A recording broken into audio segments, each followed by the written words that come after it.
الزمالك يفرط في الصدارة. ترتيب الدوري المصري بعد نهاية الجولة الخامسة: المصري البورسعيدي على صدارة الترتيب ب 11 نقطة بعد نهاية الجولة الخامسة. الزمالك في المركز الثاني ب10 نقاط هو ومودرن سبورت. بتروجيت في المركز الرابع برصيد 9 نقاط. يليه بيراميدز وإنبي بنفس عدد النقاط 8 نقاط. يليه غزل المحلة وسموحة وسيراميكا كليوباترا ب7 نقاط لكل منهما. وادي دجلة ب7 نقاط أيضا. يأتي بعد كده زد اف سي والجونة، والأهلي ينزل إلى المركز الثالث عشر. لكن الأمور الآن تتحسن. الزمالك يعني المنافس للنادي الأهلي على الدوري هذا الموسم ده اللي باين، يفرق عن النادي الأهلي 5 نقاط، والأهلي له مباراة مؤجلة ما لسه ما لعبهاش.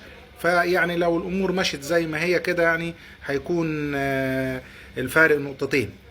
يعني الوضع تحت السيطرة، وكمان بعد رحيل ريبيرو وممكن تولي عماد النحاس هتكون الأمور إن شاء الله في القلعة الحمراء مظبوطة إن شاء الله. واليوم جماهير الأهلي بتحفل على جماهير الزمالك بعد ما حفلت بالأمس جماهير الزمالك على النادي الأهلي، وكما تدين تدان.